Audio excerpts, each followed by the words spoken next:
آئیے آج ایک ایسی کہانی میں چلتے ہیں جو ہم سب کی کہانی کی بنیاد ہے، انسانیت کی سب سے پہلی محبت کی کہانی۔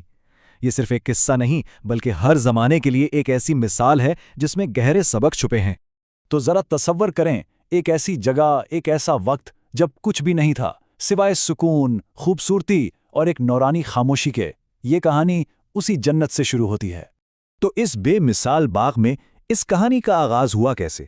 آئیے دیکھتے ہیں کہ پہلے انسانی جوڑے کی تخلیق کا مرحلہ کیسے سامنے آیا۔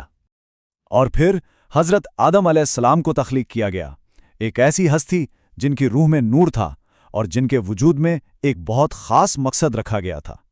لیکن اس کمال کے باوجود ایک تنہائی کا احساس تھا، اور یہیں سے ایک بہت گہری حقیقت سمجھ آتی ہے کہ جنت میں بھی جہاں کسی چیز کی کمی نہیں تھی، وہاں بھی صحبت اور ساتھ کی اہمیت تھی۔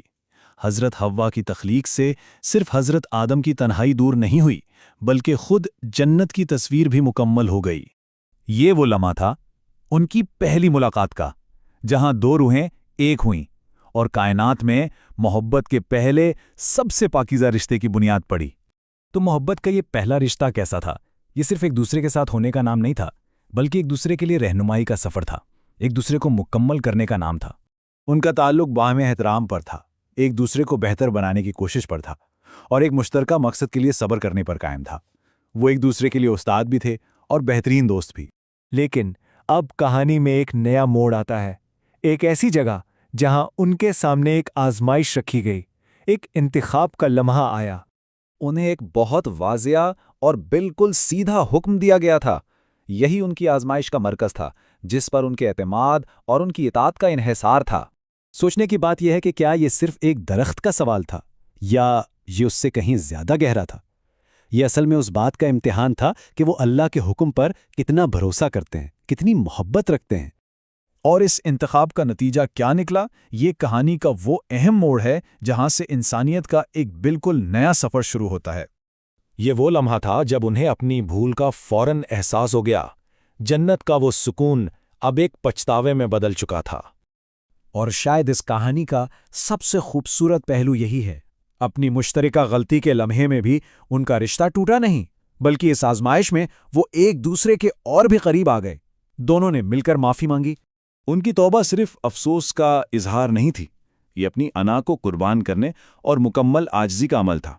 انہوں نے اپنے غرور کو چھوڑ کر اللہ کے سامنے سر جھکا دیا۔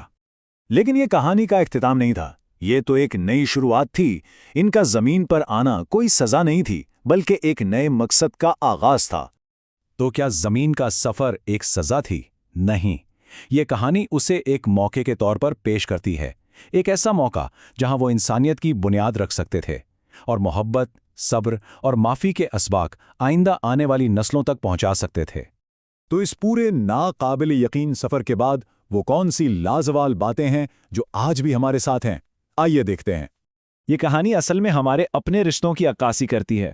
یہ بتاتی ہے کہ سچی محبت صرف ایک احساس نہیں، بلکہ ایک دوسرے کا ساتھ نبھانے، مشکل میں سہارا بننے اور ساتھ مل کر بہتر ہونے کا نام ہے۔